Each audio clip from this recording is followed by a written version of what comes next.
የአባይ ማዶ መንገድ ተሰራ ወይ ጎጃም ጎንደር መንገድ አለቀ ወይ ገስግሼ ልምጣ ወይ እያለ ያሳደገን ቢዞሩ ዓለምን ቢዞሩ ያለ ሀገር አይከብሩ እያለ አገራችን ላይ ሆነን አገራችንን ያስናፈቀን ቤታችን ተሰርቶ ከመንታ መንገድ እና ያለን ሁሉን ሲወጣ ሲወርድ ብሎ ፖለቲካዊ ቅኔ ያስኮመኮመን የማነሽ ይላታል የማልትለው የአገው ምድር ልጅ ናት የፈረሰኛው ብሎ አጥብቆ የሚወዳቸው በደም በስጋ የተዋሃዳቸውን አመት ጠብቆ የፈረስ ማህበር አብሮ የሚያከብርላቸውን የጎጃም አገዎች ከፍ ደመቅ አድርጎ ያስተዋወቀን ሌላም ብሎ በ20ኛው ክፍለ ዘመን ሙዚቃን ጀምሮ ከ21ኛው ክፍለ ዘመን ጋር የደባለቀን የፍኖተ ሰላሙ ልጅ ጎጃሜው ጠይሙ ደርባባው የገበሬው ወዳጅ አሜሪካ ሆኖ ኢትዮጵያን በጥበብ የሚኩላት ይሁኔ በላይ ምናልባትም በመጨረሻ አልበሙ ተከስቷል። ራሱ የባህል ሙዚቃው ጌታ ይሁኔ በላይ በፌስቡክ ገጹ ከአልበሙ ውስጥ ዞማዬ የተሰኘው የመጀመሪያ የቪዲዮ ክሊፕ በዩቲዩብ ቻናሌ ቅዳሜ ነሐሴ 16 ቀን 2018 ዓ.ም ይለቀቃል። ሙሉ አልበሙ ደግሞ በመጪው ሐሙስ በይፋ የሚለቀቅ ይሆናል ብሏል። 12 የበጋና የክረምት ውደቶች 12 የመታገስ የመፈለግና የጥበብ እርጉዝ ዓመታት ያሳለፈው ድምፃዊ ይሁኔ በላይ ከረጅም ጊዜ መጠበቅ በኋላ የብዙ ዓመታት የልብ ትርታውንና የእጅ ስራውን ይዞ እንደገና ወደ አድማጮቹ ሳሎን ብቅ ሊል ነው ማለት እንችላለን። በኪነ ጥበብ እቶን ውስጥ ለ12 ዓመታት ሲበስልና ሲጠራ የቆየው ዞማዬ የተሰኘው 10ኛ የሙዚቃ አልበሙ የቁርጠኝነት የፍቅርና የእውነተኛ የሙዚቃ ናፍቆት ውጤት ሆኖ ለመመረቅ ዋዜማ ላይ ይገኛል። ይህ አልበም የአንድ ሰው ብቸኛ ልፋት ሳይሆን የበርካታ የዜማና የግጥም ደራሲያን፣ የአቀናባሪዎች እንዲሁም የባህልና ዘመናዊ የሙዚቃ መሳሪያ ተጫዋቾች የጋራ የጥበብ ዘነዘና ያረፈበት ባለ ብዙ ህብረ ቀለም ማዕድ ነው። ጥበብ ለመብሰል ጊዜ ይፈልጋል። ይሁኔ በላይ ለድምጹና አገረሰብ ጥበብ አድናቂዎች ይዞት የሚቀርበው ይሄኛው 10ኛ አልበሙ የጊዜን መፈተን አልፎ በጥረትና በስሜት የበለጸገ ስራ ለማቅረብ የተከፈለ የትዕግስት መስዋዕትነት ነው። የአማራይቱ ልጅ ይሁኔ በላይ ለዚህ ትልቅ የጥበብ ምዕራፍ መድረሱን ሲያበስር አስቀድሞ ልዑል እግዚአብሔርን ያመሰገነ ሲሆን ለዓመታት ከጎኑ ላልተለዩት ታማኝ አድማጮቹና የሙዚቃ ባለሙያ ባልደረቦቹ በሙሉ የከበረ የልብ ምስጋናውን አቅርቧል። የአልበሙ መምጣት የመጀመሪያ ማብሰሪያ የሚሆነውና የአልበሙን ስም የያዘው ዞማዬ የተሰኘው የመግቢያ የቪዲዮ ክሊፕ ቅዳሜ ነሐሴ 16 ቀን 2018 ዓ.ም የፍልሰታ ጾም መፍቻ ላይ መለቀቁ አዲሱን ዓመት ገና ከዋዜማው ተናፋቂ አድርጎታል። በብዙ ጉጉት ሲጠበቅ የቆየውና ለ12 ዓመታት ሲታሽ የከረመው ሙሉ ዞማዬ አልበም ደግሞ ሐሙስ ነሐሴ 2 ቀን 2018 ዓ.ም በይፋ ለኢትዮጵያውያን አድማጮች የሚበተን ይሆናል መባሉ ትክክለኛ የኢትዮጵያ ባህል ሙዚቃ ነፍሳቸውን ለሚያለመልም ሁሉ የምስራች ሆኗል። ይሁኔ በላይ በዞማዬ አልበሙ አማካኝነት የኢትዮጵያዊነትን የዜማ ጣሪያ የባህልንና ዘመናዊነትን ድንቅ ቅንብር በድጋሚ በጥበብ ሰማይ ስር ሊዘረጋው ዝግጅቱን ጨርሷል። የኔ ተወዳዳሪዎች ከቀድሞቹ ጥላሁን ገሰሰ ወይም መሐሙድ አህመድ አይደሉም። ሙሉቀን መለሰ አሊያም ኤፍሬም ታምሩም እንድላችሁ አትጠብቁ። አሊያም ከእድሜ ታናሾቼ ቴዲ አፍሮና ጎሳዬ ተስፋዬ ጋር ሙቀት አልለካካም። የኔ ተወዳዳሪዎች እዛው ተወልጄ ካደኩበት ቆላ ደጋ ዳሞት ነው ያሉት። ሙዚቃን የተማርኩት ከአባቴ፣ ራሴን ለህዝብ በአደባባይ ያሳየሁት የገናና ጥምቀት እያለ የሚያስደምመን ጠይሙ ደርባባ ይሁኔ በላይ የመጀመሪያ ካሴቴን ሰርቼ ከጨረስኩ በኋላ መቼ እንደሚወጣ አላውቅም ነበር ይለናል። ይቀጥላል። ከአዲስ አበባ ወደ ባህር ዳር በመጣ ሎንችና ላይ ተከፍቶ የሰሙት ጓደኞቼ ነበር ጠርተው ና አልበም ተለቋል ብለው ያሰሙኝ። ከደስታ ብዛት ከምድር ልሁን ከሰማይ እንዴት ስራመድ እንደነበርም የማውቀው ነገር አልነበረም። አንቱየዋ የሚለውን ስራዬን አሁን ላይ ሆኜ ማየትም መስማትም አልፈልግም። ስራውን ከሰራነው ውስጥ በህይወት የቀረውት እኔ ብቻ ነኝ። ይልፋታቸውን ሳያገኙ እንዳለፉ ስለማውቅ ስሜቴን መቆጣጠር አልችልም። ይህን የሚለን የባህል ሙዚቃ ንጉሰ ነገስቱ ይሁኔ በላይ በቅርቡ የአንቱየዋ ጓዱን ታላቁን የባህል ሙዚቃ ዋርካ ሰማይ በለው ሰሜ ባላገሩን ከዚህ ዓለም በሞት ተነጥቋል። እናም ብቻውን የቀረልን የጥበብ ተምሳሌት ሆኗል። ይሁኔ በላይ የሙያ አባታችን ነው የሚሉ ወጣቶች እሱ ብልህ ነው። ትናንት ላይ ሆኖ ዛሬን ያሳየ፣ በትናንት ስራዎቹ ዛሬ ላይ ሆነን ነገን የሚያሳየን። ሙዚቃ ለባላገሩ የፈጣሪ ስጦታ መሆኑን ሙዚቃ የሰይጣን ስራ ነው በሚባልበት ዘመን ተፈጥሮ ተጋፍጦ አሸንፎ በተግባር ያሳየ ጀግና ነው ይላሉ። እርሱን እያዩ ያደጉ እንቁ ልጆች ታሪኩን አይተን ልብ ያለው የበረታ በውጣ ውረድ ያልተሸነፈ ራሱን ጥሩ ሙያተኛ ለማድረግ ጠንክሮም የሰራ በየትኛውም የሙዚቃ ስልት ቢመጣ መንገስ እንደሚችል የተማርንበት መምህራችን ነው ይሉታል። ከወገኖቹ አልፎ ለሌሎቹም የደስታ ምንጭ ሆነ። የገበሬውን እንባ በስራዎቹ ላበሰ። ለዚህ የከበረ ማዕድን ኢትዮጵያ ታወራለች። የፈለቀባት ጎጃምን በስሙ ትዘምራለች። ትውልድም ስሙን እየተቀባበለ ይዘክረዋል። በልጅነቱ ጅራፍ አድጎ ማይክራፎን የጨበጠባቸው እጆቹ የወርቁን ዋንጫ የጨብጡ ዘንድ ግድ ነው።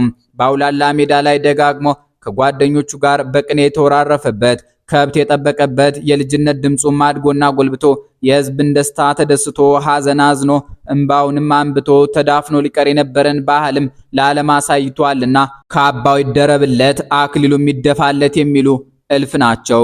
ይሁኔ በላይ ዘብሔረ ግዮን የገበሬዎች ቋንቋ፣ የህፃናት ልጆቻቸው አፍ መፍቻ፣ የሎንችናዎች ረጅምና ጠመዝማዛ መንገድ ማስታወሻ ሆኖ በርካታ አስርተ ዓመታትን ዘልቋል። ወርቃማው ጎልማሳ 9 አልበሞች ከብዙ ኮሌክሽኖችና ነጠላ ዜማዎች ጋር በ36 ዓመታት ውስጥ ፈጥሯል። ይሁኔ በላይን የጎጃም ማር ጥቁሩ ፎሶሊያ ብለው የሚያወድሱት አሉ።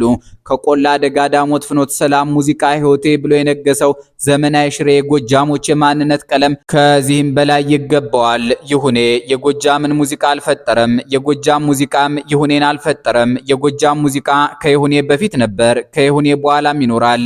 ግን እንደ ይሁኔ ያለ የጎጃምን ባህላዊ ሙዚቃ የተጫወተ ከእርሱ በፊት አልነበረም። ለወደፊት መኖሩንም እንጃ የሚሉም አጋጥመውናል።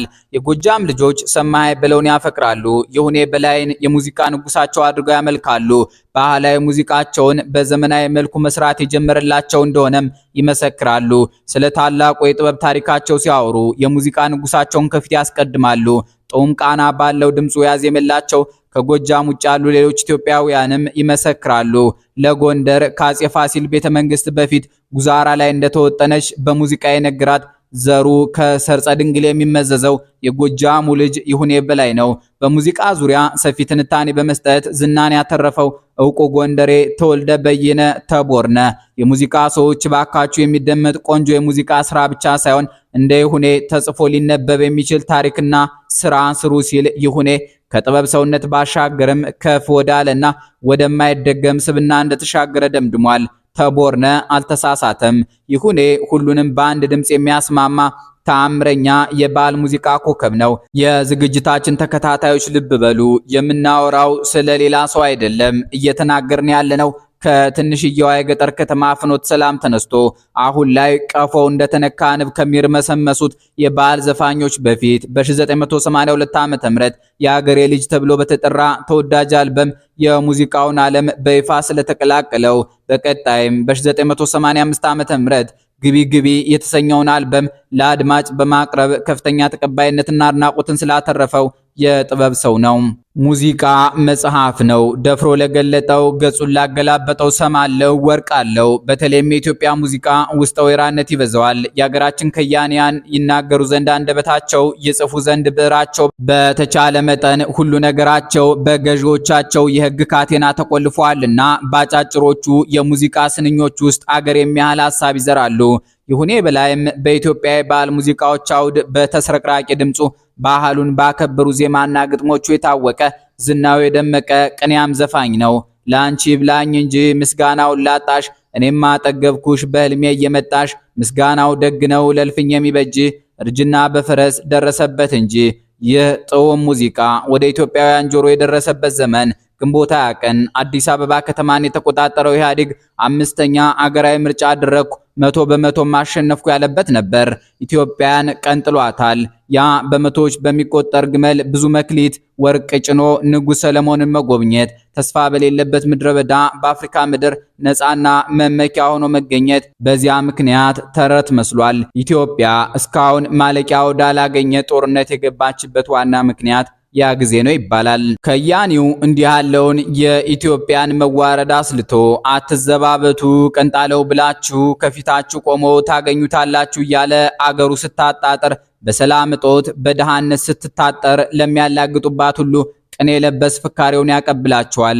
ታዋቂው የፍልስፍና መምህርና ተመራማሪ ሊቀ ምሁር መሳይ ከበደ ከመዓዛ ብሩ ጋር ሲጨዋወቱ እኔን የሚደንቀኝ ኢትዮጵያ እንዲበረዘመው ታሪኳ ውስጥ በጠላት ተከባ እየኖረች ራሷን ሳታጣ መገኘቷ ነው ያሉበት ንግግራቸው ሜሶጶጣሚያ ይባል የነበረን ምድር ሶሪያ ወይም ኢራቅ በሚባል አመድ ውስጥ ለሚመለከት የቻይናን በስሮ መንግስታት የተዋዛ ስልጣኔ ወዛል ባቄ ሲሆን ለሚታዘብና የግብጽ አድባር ለእንግሊዝ መፈንጫነት ሲታደል ለሚታየው ብቻ ይገባዋል። እናም ከያኒው ይሁኔ በላይ ኢትዮጵያ የምትባልን በዘመናት መካከል ተፈትና እስከዛሬ በስሟ የዘለቀች ዘንካታዊ ዘሮ ድምጽ ይሆናትና እኔ እየረሳሁት እሱ ያስታወሰኝ ቸርነቱ እንዲነው እዚያ ደረሰኝ መምህር መቼ ጠፋ ቀሲስና አቡነ እየሳት ነው እንጂ ቀን ቆጥራውን ማን ይጎዳ ብለሽ በኔ ወድቆ መቅረት የምድርን አይቶ ነው የላይ ቤቱ ምረት እንድትል ያደርጋታል። በዚሁ የኢትዮጵያንና አምላኳን ከዘፍጥረት እስከዛሬ ያልተቋረጠ ታምራዊ ግንኙነት ሰሚ ጠፍቶ እንጂ መምህር ቀሲስና አቡን ምንጫቸው እዚሁ መሆኑን በታሪክ አዲስ ላይ ዮቶር ቢባል መልከ ጼዴቅ በዛሬ ፌርማታ በየገዳማቱና መሳጅዶች ያሉ አባቶች ለምክር ለዝክር አገርን ካለችበት ከባድ ምጥ ገላግለው ወደ ስኬት አድማስ ለማሻገር እንደሚችሉ መንገሩ ነው። ተሸላሚው ጸጋዬ ገብረ መድኅን ከሞከርነው ይልቅ ያልሞከርነው ይቆጨኛል ሊል ነበር አሉ። በአንጻሩ ኢትዮጵያውያን የፍትህን እርካብ፣ የሰላምን ክበብ፣ የብልጽግናን ከፍታ ሊነኩባቸው የሚችሉ አጋጣሚዎች አግኝተው ሞክረውም ጨዋታ ፈረሰ፣ አባይ ደፈረሰ እያሉ አበላሽተዋቸዋል። በተለይ ባለፉት 50 ዓመታት ውስጥ በአንዲት የአፍሪካ ሀገር ብቻ መከሰቱ እንዲገርመን የሚያደርግ አብዮት እነሱ አምባገነን ያሉትን መንግስት ተቃውመውና ገንጣይ አስገንጣይ ተብለው ጫካ በገቡ ወጣቶች አማካኝነት የተከሰተ የ1983 የመንግስት ለውጥ የሀገር ሰው የነገረ መንግስት ፖለቲካና ምርጫን ሀሁ የተቋደሰበት የ97 ምርጫ እንደመታደል ወደ ኢትዮጵያ መጻኤ ዕድልነት መጥተው አለመታደል ሆነውባት በትልቁ እያቆሰሏት ሄደዋል። 2010ንም እዚሁ ላይ ጨምሩት። እናማ ከያኒው በማራኪ ድምጹ በሚነሽጥ ዜማው እያስታመመ ያናቀፈኝ ድንጋይ መልሶ ከመታኝ ሳይጥላይ ተወኝም ሱሪ ሳያስፈታኝ በማለት ያባከናቸው ድሎች የኋላ ቀርነትና ደሃነት ምሳሌ በማድረግ በአድዋ ተራሮች፣ በመቅደላ አምባዎች፣ በጉንደትና ጉራ የጦርነት አውዶች የታጠቅነውን የአሸናፊነት ሱሪ ሳያስፈቱን እንደማይቀሩ በማስታወስ ያስጠነቅቀናል። እንግዲህ የአገር ሰው ሱሪውን መታጠቅ ለ8000 ዘመናት ይዞት የኖረውን ነፃነት ማስጠበቅ ከሻተው ይሁኔ በላይ እንደሚለው ማዕቀቡንም ግልምጫውንም ባላየ ትቶ ወደ ስራው አቀርቅሮና ተቻችሎ ዛሬ ማለፍ አለበት። ልፈወስ ተብሎ ከህመም ከተሻረ ይጠጣ የለም ወይ ኮሶ እየመረረ ማለት ይሄ ነው። እነሱ ሰርክ እንደናቁን እንደገፉንና እንዳደሉብን ነው። የ20ኛው ክፍለ ዘመን ኢትዮጵያ ሳተና የውጭ ግንኙነት ሰው የነበሩት ጸሐፌ ትእዛዝ አክሊሉ ሀብተወልድ በማስታወሻቸው እንደከተቡልን ዓለም ለአፍሪካ ፍትህ የላትም። አክሊሉ ሀብቴ እንደጻፉት ሁሉም ለየራሱ ጥቅም እንጂ በፖለቲካ ጀስቲስ አሊያም ፍትህ እንደሌለ የታወቀ ነው። እናም ልፈወስ ተብሎ ከህመም ከተሻረ ይጠጣ የለም ወይ ኮሶ እየመረረ ነውና ነገሩ አገራዊ አንድነትን የሙጤ ብሎ ስራን አክብሮ ኑሮ በማሳየት መርህ ጠላትን ወዳጅ ማድረግ ይበጃል። ለዚህም በኢትዮጵያዊ ቅኔ ያዋዙ በፎከራና ሽርለላ ያገርን ሰንደቅ ከፍ አድገው ያወዛወዙ አንዳንድ ቀን ዘራፍ ልበል እንጂ እንደወንድ ወተት ብቻ እኮ ነው መገፋት የሚወድ በሚሉ ስንኞች እየተነቃነቁ መጀገን ይገባል። እንደ ግብጽና አጋሮቿ ያሉ የኢትዮጵያን ከፍታ የሚፈሩ የቀደመች የሰው ልጆች ጥበብ መምህርነቷን የሚጠራጠሩ አውቀውም የሚደፋፍኑ አካላትን ይሁኔ በላይ ከልክለሽኝ እንጂ ሰርቼ እንዳልበላ መች ጠፋኝ ነበር የግብርናው መላ ወይ አንሰበስቢኝ ወይ ተተሻተኝ እንደመና ጥጃ ዛሬ ማስከቲኝ አዞሪት ነው መሰል እግሬን ያዘው ዞሬ ዞሬ ደጅሽ ተመልሼ እዚያው በማለት ይቀኝባቸዋል። ኢትዮጵያ የዛሬዎቹ ዘመነኞች ጫካ ውስጥ አደንና ፍራፍሬ በመልቀም ላይ ሳሉ እርሻን በሁለት በሬና በ12 የበሬ ዕቃ እንደምታቀላጥፍ የራሳቸው የኢትዮጵያ ጠላቶች ምሁራን ብለውት የደከማቸው ነው። ይሁኔ አዙሪት ነው መሰል እግሬን የያዘው ዞሬ ዞሬ ደጅሽ ተመልሼ እዚያው እንዳለው ተለየና ስንላት መልሳ ያገኘችን እንዳማህጠራው እንዳይበላ ግፋውን ለምትተገብርብን ሀያሏ የአይኤምኤፍ ጌታ አዲስ የግንኙነት መስመር ልናበጅላት ይገባል። ከያኒው ለዚህም እስቲ ፈልጉልኝ የማምሳይ ወተት ከሷ ጋር ስባት የምደግምበት ብሎ በገጠሬው ኢትዮጵያዊ ዘንድ መድኃኒት መጠጫው ሲያስፈልግ ላሟና ጥጃዋ ተመሳሳይ ቀለም እንዳላቸው ታይቶ የሚታለበውን የአምሳያ ወተት ነገር አንስቶ አብሮ የሚያኗኑረንን መድኃኒት ይሽታል። ይሁኔ በላይ ከዞማይ አልበሙ በፊት በነበረው በ2007 ዓ.ም በተለቀቀው ጉዛራ አልበሙ ውስጥ የተካተተው ምስጋናው ደግ ነው በሚለውና ከ5 ደቂቃዎች ብዙም በማይዘለው አሾይና ሙዚቃ ውስጥ እንዲህም እንደዚያም እንደኛም እንደሌላም ያለ ትርጉም የሚሰጥ የህዝብ ቅኔ ተውሶ በመጨረሻው ስንኝ ይሄን ጥሩ ሙያ ከቶ የተማርሽው ስንቱን ጎበዝ ጀግና ወዶ ገባ ረግሽው በሚል ለበጣ ጥቁሩንም ነጩንም ምሁሩንም ለፍቶ አዳሪውንም ከያለማቱ ጫፍ የምታሰባስበውን እሱ ራሱ እዚያው የሚኖርባትን የነትራምፕ ሀገር ይደነቅባታል። ዛሬና በቃን። ሰላም ይስጥልን። አስተያየት መስጫው ላይ ሐሳባችሁን ጻፉልን።